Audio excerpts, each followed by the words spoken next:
Meus irmãos, vamos abrir a palavra de Deus em Neemias, capítulo de número 9.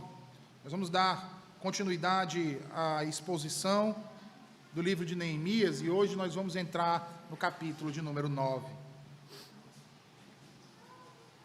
Versículos de número 1 ao versículo de número 5.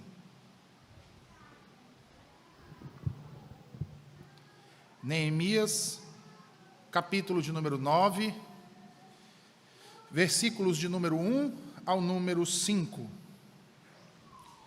Assim diz o Senhor. No dia 24 deste mês, se ajuntaram os filhos de Israel com o jejum e pano de saco e traziam terra sobre si. Os da linhagem de Israel se apartaram de todos os estranhos, puseram-se em pé e fizeram confissão dos seus pecados e das iniquidades de seus pais. Levantando-se no seu lugar, leram no livro da lei do Senhor, seu Deus, uma quarta parte do dia. Em outra quarta parte dele, fizeram confissão e adoraram o Senhor, seu Deus. Jesua, Bani, Cadmiel, Sebanias, Buni, Serebias, Bani e Kenani se puseram em pé no estrado dos levitas e clamaram em alta voz ao Senhor, seu Deus. Os levitas, Jesua, Cadmiel, Bani, Hassabneias, Serebias, Rodias, Sebanias e Petaías disseram: levantai-vos, bendizei ao Senhor vosso Deus, de eternidade em eternidade. Então se disse: bendito seja o nome da tua glória, que ultrapassa todo bendizer e louvor. Amém. Senhor Deus, fala conosco. Te suplicamos, Santo Espírito de Deus, abre as nossas mentes e nos ajuda a guardar toda a tua verdade. Em nome de Jesus. Amém. Meus irmãos, os grandes avivamentos da história sempre aconteceram mediante a genuína pregação do Evangelho. Nós vimos no capítulo de número 8 que o povo se reuniu para ouvir a palavra de Deus. Nós vimos também que a leitura, a explicação e a aplicação dessa palavra inspirada trouxe ao povo tristeza pelo pecado, gratidão e grande alegria na vida do povo pela graça. Nós também vimos que até mesmo a liderança da cidade foi tomada pela graça da palavra, procurando aprofundar-se de forma diligente no conhecimento de Deus e de sua revelação. Os líderes se empenharam de tal forma que mandaram chamar o sacerdote Esdras para que este os ensinasse a palavra da verdade. Ao que tudo indica, meus irmãos, essas reuniões de estudo aconteceram por pelo menos 24 dias. O que nos mostra, meus irmãos, que esses líderes e esses demais dentre o povo estavam tremendamente famintos pela palavra de Deus. Veja também que não há em toda a Escritura relato acerca de um momento tão marcante, ou melhor, acerca de um culto que tenha sido tão marcante e contundente quanto esse que Neemias narrou aqui.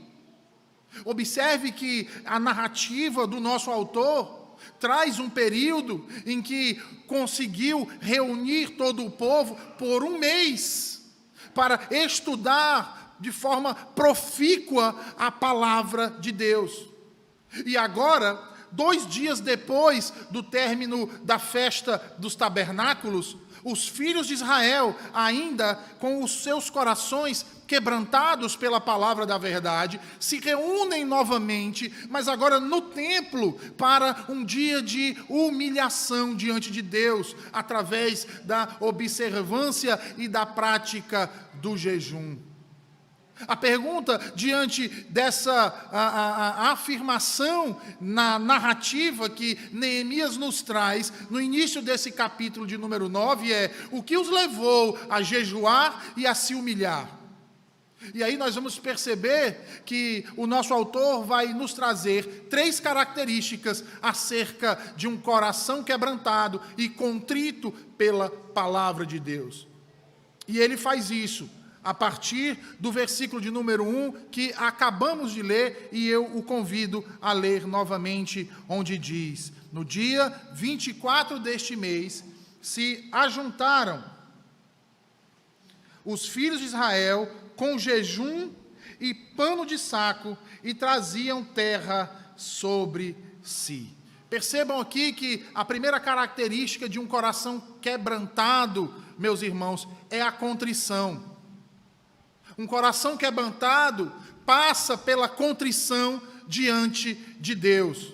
E aí vejam, no texto que nós lemos, nós podemos visualizar que o povo saiu de dias de festa e de grande regozijo e de grande alegria, para agora passar por um dia de aflição da alma, um dia de lamento, um dia de reflexão, de arrependimento, um dia de súplicas, um dia de jejum.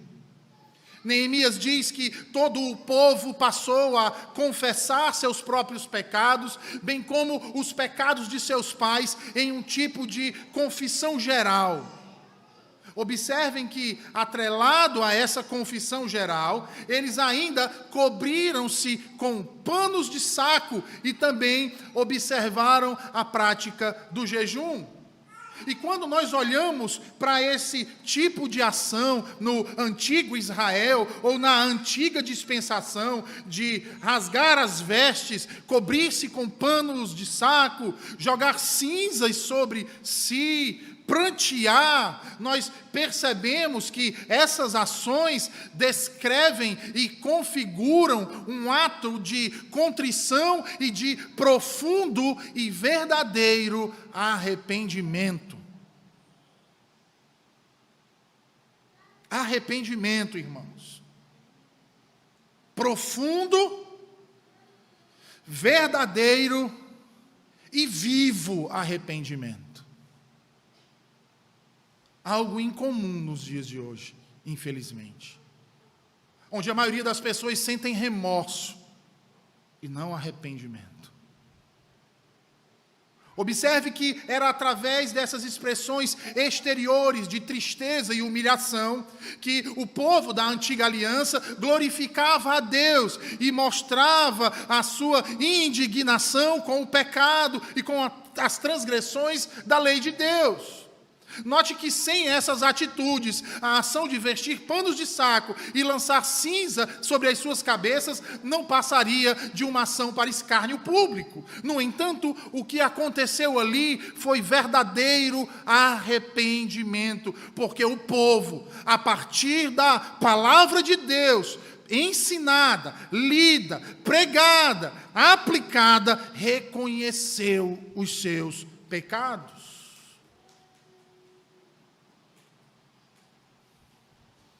É por isso, meus irmãos, que podemos afirmar, se desejamos viver ainda antes da segunda vinda de Cristo um verdadeiro avivamento em nossa nação, é preciso que o evangelho genuíno seja pregado. E que à luz do evangelho genuíno sendo pregado, haja verdadeiro arrependimento. Não marcado apenas por ações exteriores, mas principalmente por ações interiores do âmago da alma dos pecadores.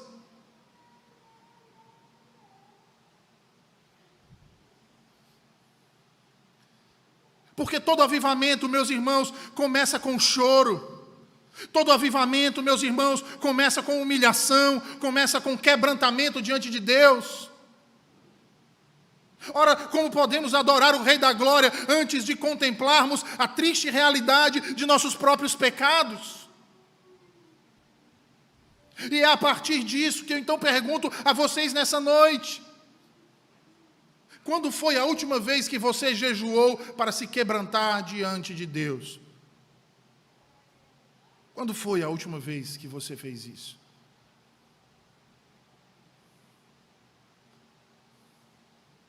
E não adianta dizer, porque eu não sei como eu devo jejuar. Nós passamos 3 semanas ensinando acerca de jejum aqui.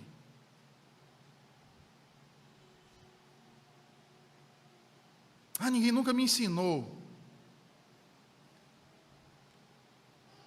Ninguém nunca me falou como. Será que você foi atrás? Qual foi a última vez que você jejuou por causa, não apenas dos seus pecados, mas por causa dos pecados do povo do pacto? Assim como fizeram esses nossos irmãos do passado.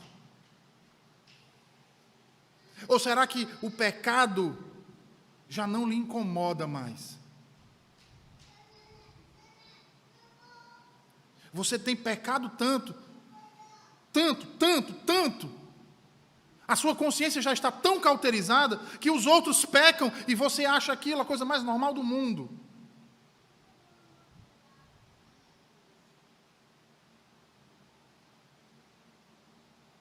Veja, foi a partir da contrição de Israel e de sua humilhação, agindo como contribuintes, que eles então resolveram se arrepender de um terrível pecado contra Deus e contra a aliança. Foi que eles decidiram se apartar de tudo aquilo que Deus condenava. Como nós podemos observar aí no versículo de número 2, veja, Neemias diz assim: os da linhagem de Israel se apartaram de todos os estranhos, puseram-se em pé e fizeram confissão dos seus pecados e das iniquidades de seus pais. Aqui nós chegamos então à segunda característica de um coração quebrantado e contrito pela palavra de Deus. O coração quebrantado, ele se separa de tudo o que Deus condena. E guardem isso que eu vou dizer para vocês. Todo quebrantamento envolve obediência. Todo quebrantamento envolve obediência.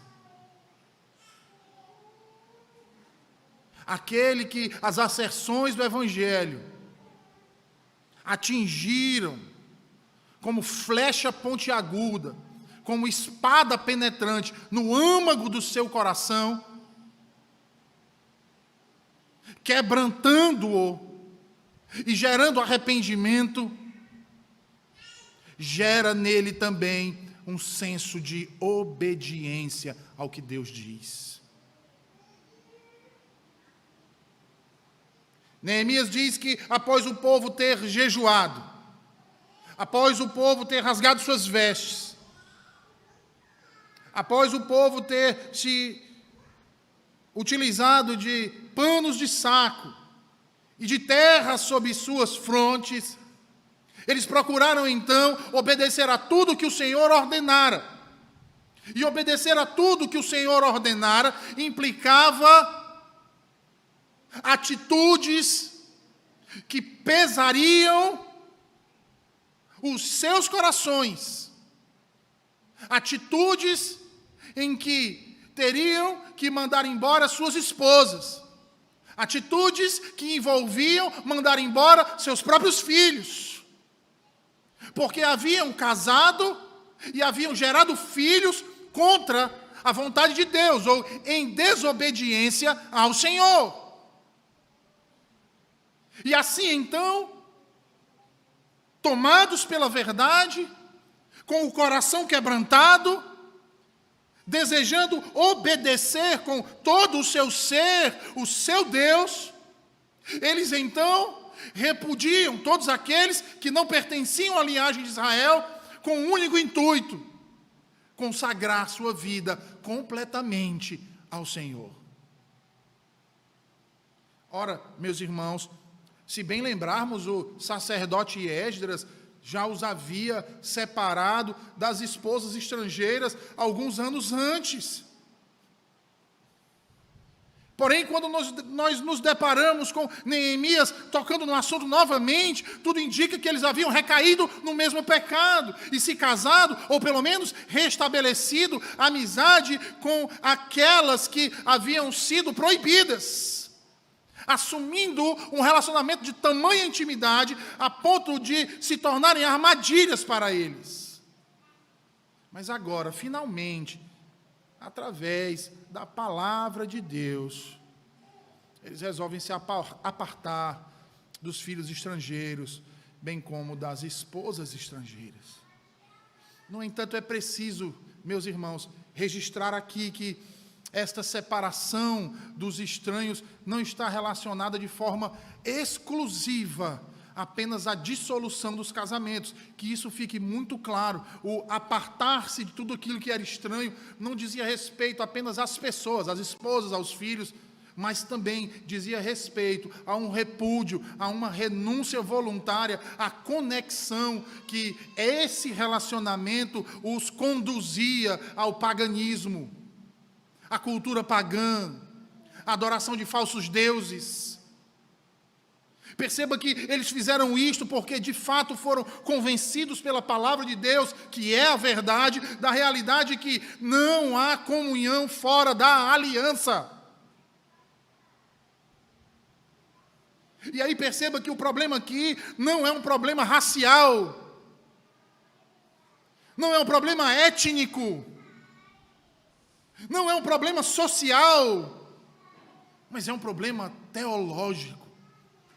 Deus proíbe a aliança de seu povo com aqueles que não são seu povo. Ora, lembremos-nos de quando o povo é liberto lá do Egito, e o Senhor com mão forte os tira da escravidão egípcia para os conduzir à terra prometida. E após terem sido libertos da escravidão no Egito, Deus os admoesta, Deus os exorta, Deus os adverte acerca das outras nações que encontrariam no caminho durante a sua peregrinação até a terra que emanava leite e mel. Deus, por reiteradas as vezes, chamou a atenção do seu povo. E por que Deus fez isso, irmãos? Ora, porque Ele sabia que quando aqueles que saíram do Egito chegassem à terra prometida, achariam mulheres bonitas que moravam ali, e que os seus corações caídos iriam compeli-los a casar-se com essas mulheres. Abra sua Bíblia em Deuteronômio 7. Nós lemos hoje de manhã esse texto. Mas só para você lembrar, Deuteronômio, capítulo de número 7. Veja aí o que o Senhor diz. Versículo 1, ele diz assim: quando o Senhor teu Deus te introduzir na terra a qual passas a possuir, e tiver lançado muitas nações de diante de ti, os heteus, os girgazeus, e os amorreus, e os cananeus, e os ferezeus, e os heveus, e os jebuseus, 7 nações mais numerosas e mais poderosas do que tu, e o Senhor teu Deus as tiver dado diante de ti para as ferir, totalmente as destruirás. Preste atenção, o que o Senhor diz: não farás com elas aliança. Não farás com elas aliança, nem terás piedade delas, nem contrairás matrimônio com os filhos dessas nações. Não darás tuas filhas a seus filhos, nem tomarás suas filhas para teus filhos. E Deus ainda vai explicar as razões por que eles não podiam fazer isso. Veja aí o que ele diz no versículo 4. Pois elas fariam desviar teus filhos de mim, para que servissem a outros deuses, e a ira do Senhor se acenderia contra vós outros, e depressa vos destruiria. Depressa vos destruiria. Meus irmãos, as Escrituras estão repletas dessas advertências. Repletas dessas advertências. E sem querer ser redundante com a aula que tiveram na escola dominical, também tem uma série de casos daqueles que fizeram ouvidos surdos à palavra do Senhor. Desobedeceram à ordenança. Quer um exemplo disso? Salomão. O que Salomão fez? Ele fez precisamente isso, não? E o que aconteceu com Israel? Quais foram as consequências dos inúmeros casamentos mistos que este contraiu?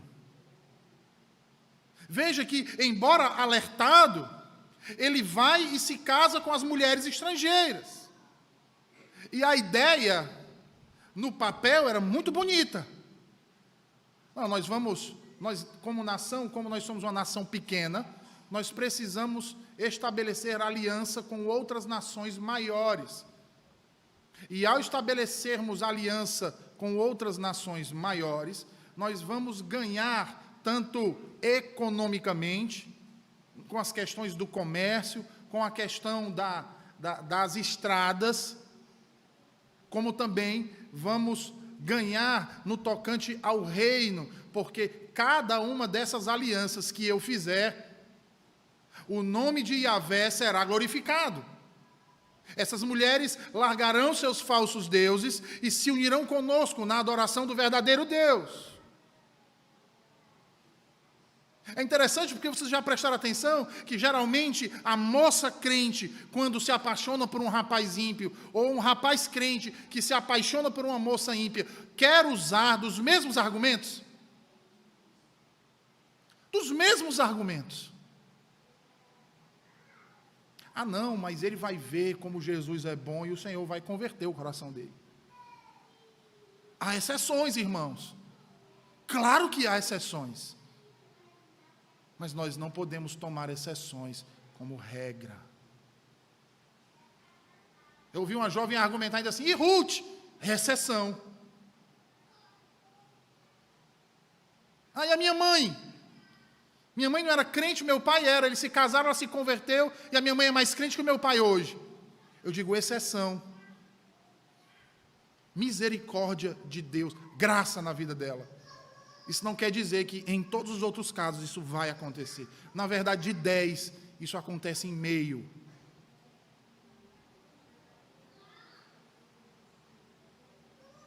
E é muito mais a ação de Deus mostrando que Ele é capaz de tornar o mal em bem, do que especificamente atender às petições daquele ou daquela. Veja que Salomão, apesar de todas essas advertências, apesar da ordenança clara do Senhor Deus, ele desobedece e contrai inúmeros matrimônios. Ao ponto de que em todo lugar de Jerusalém havia um poste ídolo, havia um falso deus, havia um culto a outros deuses, pervertendo a adoração ao único Deus vivo e verdadeiro. E essa história vai se repetindo ao longo dos anos, na vida dos cristãos que se casam com descrentes. Via de regra, com raríssimas exceções. A maioria acaba por se desviar dos caminhos do Senhor. É isso que acontece. E eu digo mais, irmãos, as amizades seguem o mesmo processo. Crente com amigo descrente vai acabar mais cedo ou mais tarde largando os caminhos do Senhor. É igual uma balança, irmãos. Sabe por quê? Porque vamos tomar uma balança e vamos colocar o nosso coração nessa balança. O que é que equilibra essa balança? A nova natureza em Cristo com a velha natureza de Adão. Espírito forte, a balança faz isso. Casei com uma ímpia. A ímpia não tem a natureza de Cristo. Então, o que é que vai pesar? É muito simples. Que tipo de conselho um ímpio pode dar para um crente? Que tipo de decisão sábia ele pode te guiar se ele não conhece nada das Escrituras?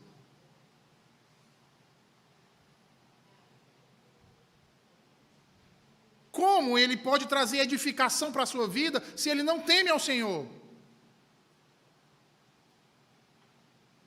E se ele for um homem ou uma mulher religiosa, é um falso Deus que ele teme. Não é o Deus das Escrituras.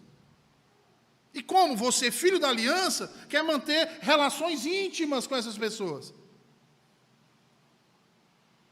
Entendem, irmãos? O crente que mantém amizades com descrentes acaba se desviando dos caminhos do Senhor. Eu falei hoje de manhã sobre isso. Ah, não, pastor, mas a Bíblia diz que nós devemos viver em paz. Exato. Mas não uma paz a qualquer preço. E a ênfase que Neemias dá nesse versículo é exatamente a isso, meus irmãos. Porque se você bem lembrar, quando Israel volta do exílio babilônico, depois de tudo que eles fizeram, e depois de toda a punição que sofreram, quando eles voltam do exílio, quando eles chegam, Neemias e Esdras falam da situação difícil que eles estavam enfrentando. E qual era a situação difícil que eles estavam enfrentando? Muitos dos israelitas haviam se casado com mulheres estrangeiras. Abra sua Bíblia aí no capítulo 9 de Esdras. Aí para Esdras.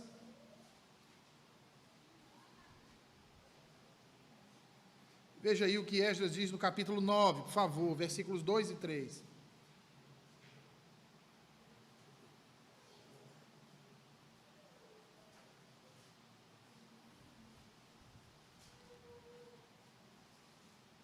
Esdras, capítulo 9, a partir do versículo 1, Esdras diz assim: acabadas, pois, estas coisas, vieram ter comigo os príncipes, dizendo: o povo de Israel e os sacerdotes e os levitas não se separaram dos povos de outras terras com as suas abominações, isto é, dos cananeus, dos heteus, dos ferezeus, dos jebuseus, dos amonitas, dos moabitas, dos egípcios e dos amorreus.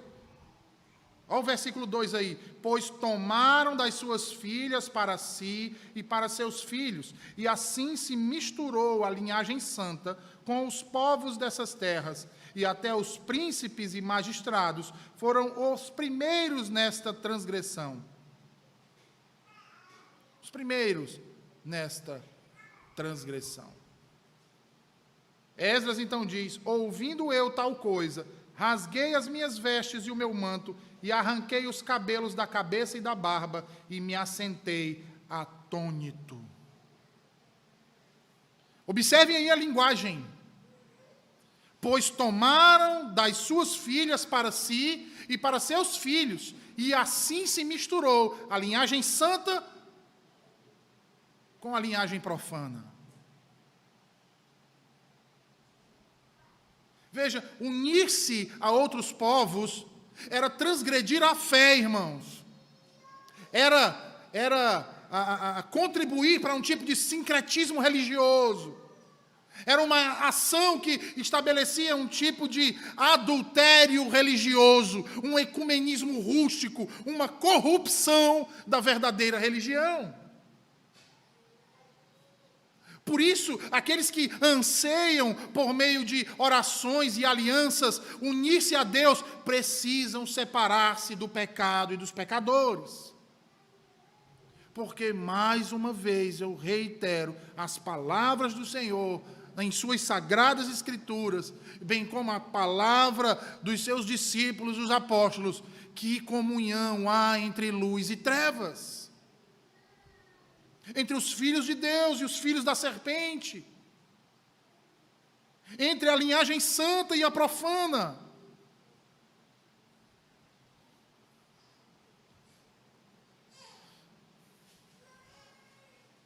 Veja, Neemias nos fala que este dia, em especial, em que eles jejuaram, se vestiram com panos de saco e cobriram suas frontes de cinzas, ele diz, este dia era um dia de comunhão com Deus.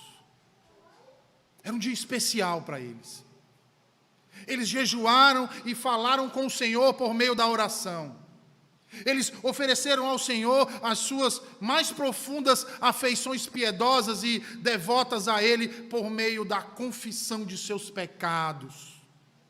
E não somente isso, mas também através da adoração a Ele como seu Senhor e Deus. Veja o que ele diz aí no versículo de número 3, veja aí, versículo 3 ao 5, tá? Ele diz assim, levantando-se no seu lugar,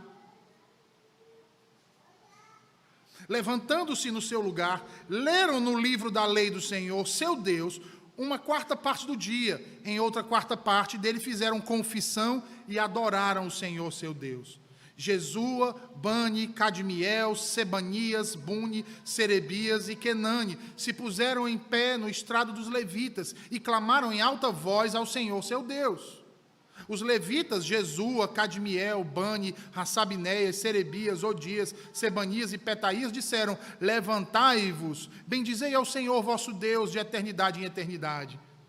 Então se disse, bendito seja o nome da tua glória, que ultrapassa todo bendizer e louvor.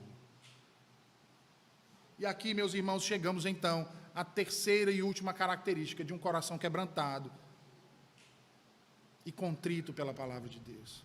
O coração quebrantado confessa todos os seus pecados a Deus. Veja que Neemias diz que Jesua e outros 7 levitas, cujos nomes são dados aqui, clamaram em alta voz a Deus e disseram àquela congregação que ali estava reunida em o nome do Senhor, dizendo, levantem-se, bendigam o Senhor, seu Deus, para todo sempre. E bendito seja o nome da tua glória, que é exaltada acima de todas as bênçãos e louvores. Observem aí que a repetição dos nomes dos levitas no versículo 5 mostra que este convite para louvar a Deus é distinto do clamor a Deus em alta voz do versículo de número 4. E aparenta que nos diz que os levitas primeiro clamaram a Deus, ou seja, se dirigiram a Ele em suas confissões e súplicas, e depois de ter feito isso, apelaram à congregação para que também agora adorassem a Deus. É interessante lembrar que, ao que tudo indica, os levitas ergueram um clamor a partir dos salmos penitenciais e dos salmos de súplicas, para que o Senhor assim tivesse misericórdia de seu povo pecador, mas de coração contrito e penitente. Ah, meus irmãos, como é importante sermos iluminados pela verdade da palavra de Deus. Porque quando a palavra nos ilumina com a sua verdade, veja, nós deixamos de nos justificar, de dar desculpas. E então reconhecemos os nossos pecados, e até mesmo os pecados de nossos pais. Vejam, o sábio diz em Provérbios 28:13, o que encobre as suas transgressões jamais prosperará, mas o que as confessa e deixa alcançará misericórdia.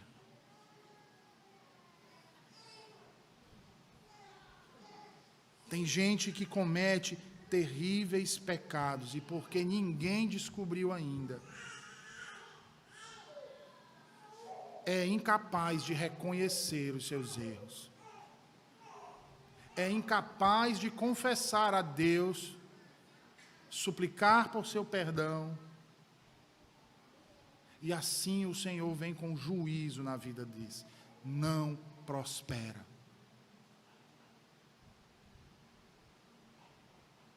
Não prospera.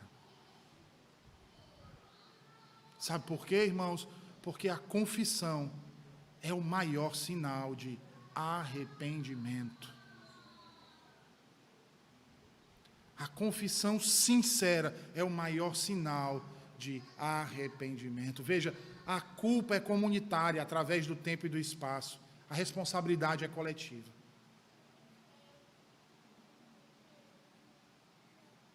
Mas a confissão é individual. E o maior sinal de arrependimento. Meus irmãos, nós não podemos nos isolar uns dos outros, é um fato. Nós somos uma família, um rebanho, um corpo vivo. Ao passo que, se um dentre nós sofre, nós todos deveríamos nos entristecer com ele. Ao passo de que, quando um de nossos irmãos cai, nós deveríamos procurar corrigi-lo com o espírito de brandura, de amor, procurando ganhá-lo e não aniquilá-lo. Sabe por quê? Porque todo quebrantamento real só pode ser produzido pela palavra de Deus. Quer seja a palavra de Deus lida, quer seja a palavra de Deus pregada, quer seja a palavra de Deus testemunhada. Porque quando a palavra de Deus é lida, irmãos, cantada, explicada, pregada, testemunhada, é que os corações então se derretem. Por isso, meus irmãos, é que nós devemos prezar tanto pela supremacia das Escrituras nas nossas vidas.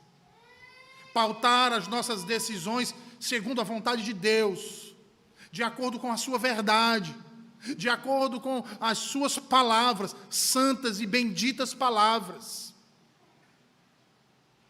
É por isso que devemos ter a Bíblia em primazia nas nossas vidas. É por isso que devemos aprender a valorizar o momento da pregação, o momento da leitura, o momento dos estudos, das doutrinas. Porque é a palavra de Deus que é lâmpada para os nossos pés, é ela que ilumina os nossos caminhos, é ela que nos ajuda a tomar as decisões mais importantes das nossas vidas.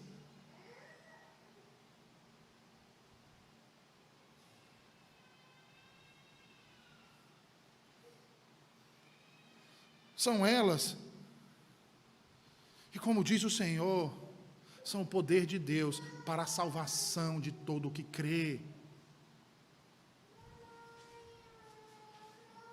Lembre-se do que diz Paulo a seu filho Timóteo: toda a Escritura é inspirada por Deus. Portanto, precisamos ser diligentes, irmãos, na exposição fiel da palavra de Deus, para que haja quebrantamento entre o seu povo, para que haja arrependimento verdadeiro, para que haja lágrimas no poder do Espírito Santo de Deus. Porque somente um povo pode, de fato, exaltar a Deus de modo digno. Sabe quem é esse povo? O povo que chora pelos seus pecados em arrependimento. O povo que clama por auxílio porque é fraco. O povo que reconhece a pobreza de espírito e a necessidade de vida além de si mesmo. E estes são restaurados. Estes encontram perdão. Estes encontram a paz nos braços de um Salvador bendito, estendido, dizendo: vem, filho meu. Ah, meus irmãos, que possamos aprender com nossos irmãos do passado, que possamos ter o coração contrito, quebrantado, para ouvir a palavra e deixar ela agir com o poder intrínseco a ela, nos transformando à imagem do nosso Salvador bendito Jesus Cristo, nos conformando a Ele, para o louvor do nome dEle, para que possamos, enfim, aproveitar a paz e o conforto que só Ele pode nos proporcionar. Que Deus tenha misericórdia de nós e nos abençoe com genuíno arrependimento. Vamos orar, meus irmãos. Senhor Deus bendito, nós te agradecemos por tua palavra pregada aos nossos corações nesta noite, a falar conosco, Senhor, a respeito de arrependimento, a falar conosco a respeito de quebrantamento, Senhor, a falar conosco acerca de confissão de pecados e da necessidade da tua graça, do teu amor e da tua misericórdia. Senhor Deus, nos abençoa, para que possamos discernir o que te agrada daquilo que não te agrada, Senhor. Para que possamos ler e compreender a tua verdade, aplicando-a nas nossas vidas. Para que saibamos, Senhor, reconhecer os nossos pecados, confessar a ti e nos arrepender, obedecendo a tua vontade, segundo a tua palavra. Nos livra do mal, Senhor. Nos livra de nós mesmos. Que sejamos cada vez mais cheios de ti e do teu Santo Espírito. E que as nossas consciências sejam levadas cativas à tua verdade, para o louvor da tua glória, pelos séculos dos séculos. Amém.